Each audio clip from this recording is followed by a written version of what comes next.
beautiful BBs. Today on the show, we're talking The Mummy and Universal's Dark Universe. The Mummy! Welcome to a new world of gods and monsters.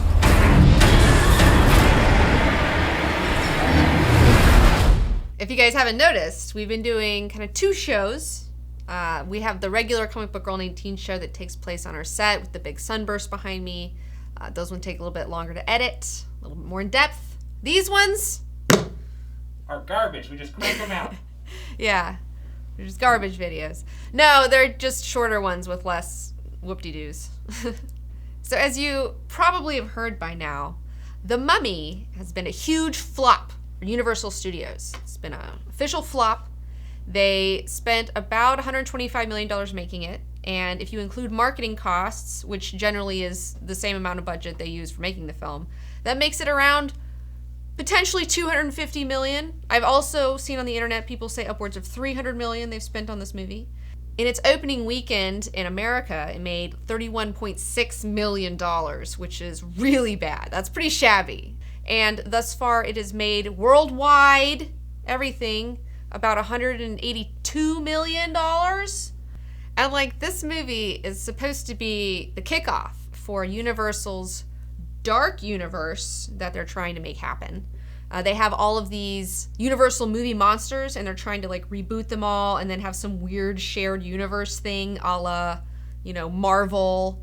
Like, everybody's doing this thing. Like, Marvel's making so much money that like every other asshole in Hollywood is like, what IPs do we have? Like, we've got to make a shared universe. Because, business-wise, if you can make it work, you can make a lot of money off of that. But the problem is that if you're just doing it because you're just trying to make money and not because you have like a really solid idea, I don't know. And this whole thing just sounds stupid to begin with. The shared monsters unit, like...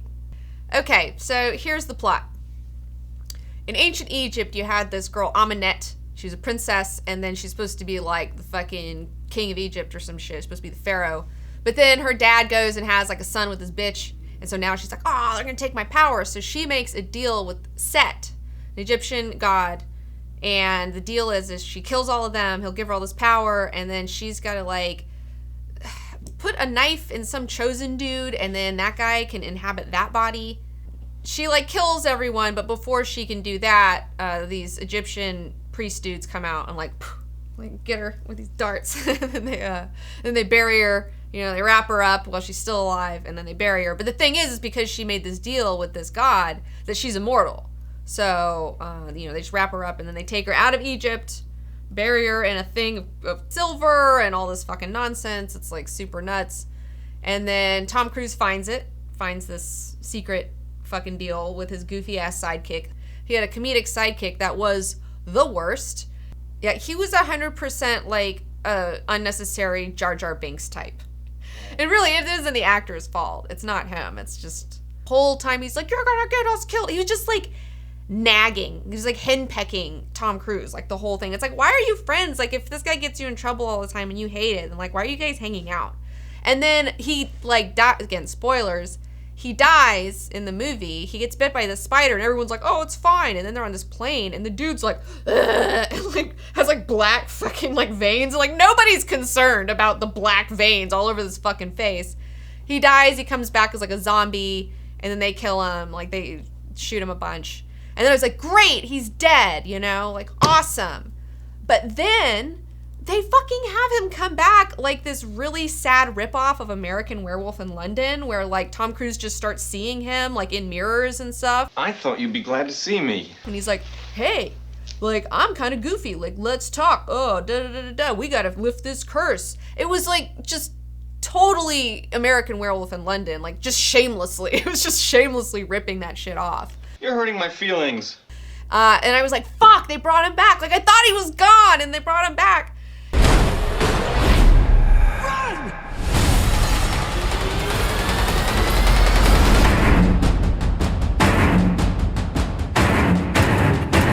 My biggest problem with The Mummy is that this movie had no idea what it was trying to be. Is it an action-adventure movie? Is it a horror movie?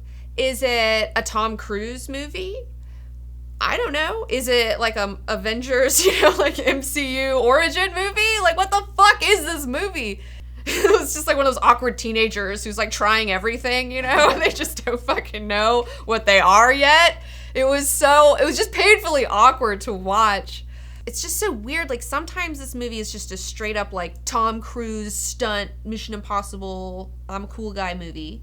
And then other times there's like horror elements, barely. There's like a little bit of horror peppered in. They got a little bit of zombie action in there. Like, zombies are hot. Let's make some mummy zombies, Well, they're not really zombies. They're like life force zombies. I don't know. They're not mummy zombies. Life Force is a amazing, so bad it's good movie. It's a canon film directed by Tobe Hooper. I own it on Blu-ray. It's fucking weird, man. It's just makes, ugh. And the fact that that's not the movie you want to emulate, which is even crazy. It's like the fact that I'm like, this movie reminds me of Life Force is like not like Mummy. Like, come on, you can't be doing Life Force shit, but whatever. They did it. They went there. And then they're also trying to retain some of the elements from the Brendan Fraser Mummy movies, where it's more of like this action adventure thing going on. And in fact, I did notice the Book of the Dead did make an appearance as an Easter egg in this movie. I was like, God damn, it's the Book of the Dead. And I laughed a little bit. And then I was like, fuck, you guys. And then at other times, so we're setting up this big like movie franchise for this shared crossover universe. So you have this like exposition of how they're gonna form the fucking Monster Avengers later or some fucking shit. So it's just like, whoa, like. And then on top of that, the studio has to make sure to make this film in a certain way to appease like communist governments, so that will allow these movies to play in like their markets. So it's real confused. It's just layers of fucking weird awkwardness. Yeah, with all these requirements that these studios like have to check off on their list, it's kind of impossible for them to make just like a good, solid, simple mummy movie. Is Universal really gonna go forward with this? Like, are they really gonna go forward with this shit? Like, are we really gonna see a Bride of Frankenstein movie? Yes. I mean, I kind of hope so, though. Like, the fucking, the nihilist in me, that just like wants to see how fucking stupid we can get, wants to see that. But then the other part, my higher self is like, no, they shouldn't do this. Let's talk about some things that I liked in the movie. First up, Sofia Boutella as Amanette, the mummy girl. I thought I was going to hate her, but I actually kind of liked her, but mainly because she looks like a Monster High doll, and it just like got my girl genes going, and I'm like, oh, she looks so cool. Like, she even like, it was so funny though when she's like walking around in her like mummy outfit later. She's like totally wearing a bra, it's like has a built-in bra, which I was like, what? So, yeah, I liked her character. I liked the way she looked. I liked the design of her, but only because I'm a girl, and it worked on my girl DNA. And if you haven't heard, they've also cast some other people, supposedly. I don't know how signed on they are or, like, what the deal is, but Javier Bardem is going to be Frankenstein. I don't know as much about him to know whether that's, like, a good metaphysical casting or not. But then you have Johnny Depp as the Invisible Man, which I'm fucking sure he wishes he was the fucking Invisible Man after the fucking 2-year shit show PR that he's had going on. Like, the fact that he's signed on to be the Invisible Man, like, really makes me laugh on a lot of fucking levels. And then I checked her IMDb, but it is not in her upcoming projects. But Angelina Jolie is supposedly in talks of being the Bride of Frankenstein, which I think... And it works in a way as being one of the top #1 sex symbols of our generation. That, I mean, it's like, you would be like a bride that's just put together for like audiences around the world, Like, you would have to be a little bit of a Bride of Frankenstein to be a sex symbol on that level. I think that works in a way. So, although with Russell Crowe as Dr. Jekyll and Mr. Hyde, it was kind of a letdown, when we finally see Mr. Hyde, because we do, and there's like all these gates coming down, and he's like, oh no, like, you fucking fucked up now, he's gonna pop out. And then when it's Mr. Hyde, he's just like maybe a little beefier, and his eyes are yellow, and his like skin coloring is a little different, and then he just has like a Cockney accent. That was about it. It was kind of a letdown. Although, I mean, I felt like last time I've seen a goofy Dr. Jekyll and Mr. Hyde was in that terrible Van Helsing movie, and that Mr. Hyde was way too much. Like, he was like a Hulk, but he was like way too much in my opinion. Can we get like somewhere in between? She will claim what she has been denied. Spoilers on right now. In the end of the movie, okay, here's the deal. This mummy is chasing Tom Cruise around because he's the new chosen one, and she's gotta put some knife in her chosen man and kill him so that she can resurrect the god of death.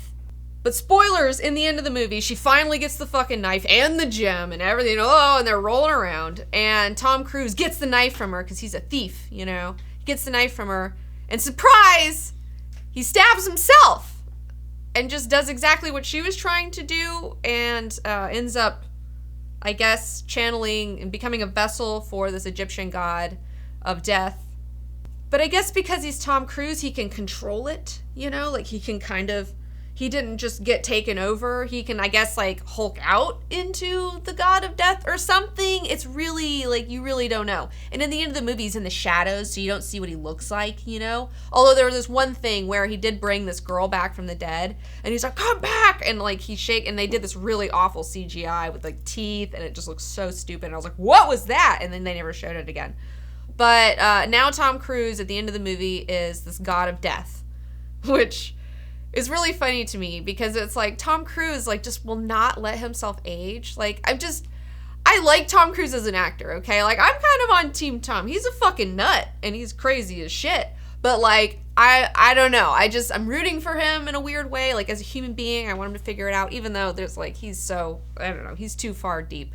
He's too far gone. He's too far out there. But it's sad to me, though, that he's, like, so uncomfortable with aging, and it's like you can really tell in this movie, like, he just, like, I mean, they're the best fillers that money can buy, but he got, like, all the fillers for this. Like, his cheeks are just, like, all, like, puffed out, and it was like, no, like, just let yourself age. Like, it's okay. And the thing is, like, dudes get handsomer when they age. Like, come on. Like, it's not like, you're a dude, it's fine. Like, you're gonna be great, you know, but...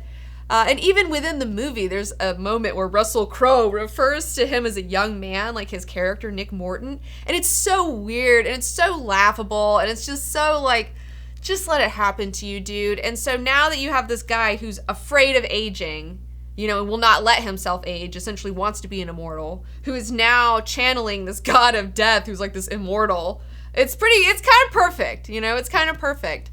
And the thing is, though, is, like, okay, so this whole thing is set up.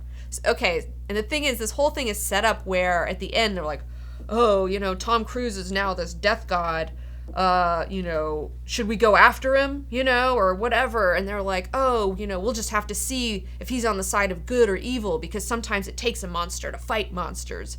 So now it's set up for Tom Cruise to essentially be the god in the machine and come down when all the monsters come together to start destroying the world or something, and then he's gonna, like, fix it. I don't know. I don't know. I don't know if we're ever gonna find out, is the thing. Because the real question is Universal going to continue with this dark universe train wreck?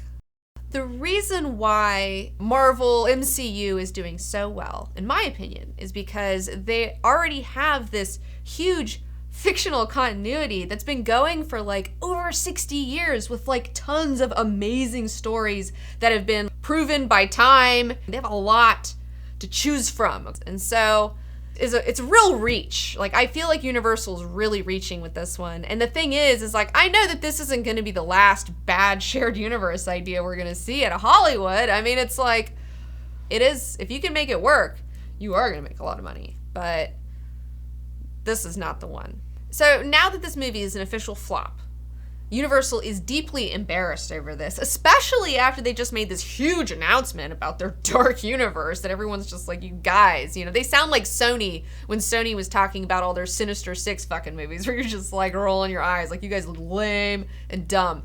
So since their egos are really hurting, the studio is now trying to push the blame off of themselves and onto Tom Cruise. All right, there was an article in Variety that just came out pretty much stating that he had way too much control. He was the one who was micromanaging everything. He was in the editing room. He had all these fucking, like, all this power, you know. I do believe that Tom Cruise, when he got involved, like, he fucking probably made that set his bitch, like, for sure, because he's the most powerful person on set, like, by far, and he's played this fucking game longer than most everyone else, okay? So, like, and he's older, and I think he does want to transition to, like, trying to make some films. But here's the thing. While I do believe that when Tom Cruise came in, Tom Cruise did try to fucking steer this out of a fucking dumpster fire. Like, I'm sure he came in and he was like, oh, this is a fucking mess. And he was like, tried his best to fix it. I'm sure that happened. But the thing is that if he really wants to direct a movie, then he should just, like, direct a movie and not hire his friend and, like, have him do it and then and might, like, direct through him. The whole thing's just totally a mess. And I don't know. I mean, Tom Cruise is untested too as a director. I mean, I don't know if he is gonna know what the fuck to do. But I don't think that Universal had anything good either. Like, I think that he probably got involved, was like, this is garbage, tried to fix it, couldn't fix it, and now the studio is trying to blame him for it. And when in fact they should just blame themselves for being fucking dum-dums and trying to do this terrible idea, okay? Because here's the thing, like I said earlier, I really love ancient Egypt. Like, I'm really fascinated by it. I've watched a lot of documentaries and I've read a lot of shit, okay? I'm really into that shit. And I would love to see a really awesome fucking ancient Egypt mummy movie. I think that would be really cool, and I think that it is something that hasn't been done to death, and I think that it could be a really fucking awesome, scary movie, but this was not a horror movie, and it also just wasn't really a movie. It was just like, it's an algorithm, you know? It's a movie by committee, and that's just not the way to go, in my opinion. I feel like if you really want to make a badass franchise happen, you got to get some people who really know what they're doing, who understand these characters, who understand audiences today, and how to translate these older IPs into something that's relevant and something that's fun and something that's cool, because you absolutely could have a cool mummy movie, but not like this. To escape. She's got plans for you.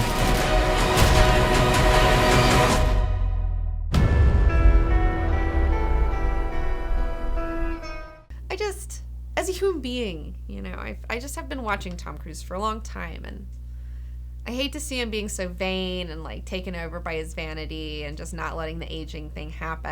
And it's just like, oh, like, he's really scared of that shit, you know? It's like he hinges his whole self-worth on being this, like, sex symbol, you know, this youthful thing, and you can't hold on to that forever, like. And I was talking about it on Twitter, tweeting about this, and someone said that there's, like, a bunch of people who have, like, their testosterone's clocked, like, synced with Tom Cruise, and when he falls, like, they all fall, you know? And I feel like that there's a truth to that. I really believe that. I mean, I feel like there's a lot of men who grew up, you know, baby boomers who grew up with Tom Cruise being the fucking cool guy, and as long as he's still being a fucking man in those Mission Impossible movies, then they're still fucking cool men, you know? And they're not old dudes yet, you know? And it's like, no, you guys are in your 50s. Like, it's okay. Like, you can, you know.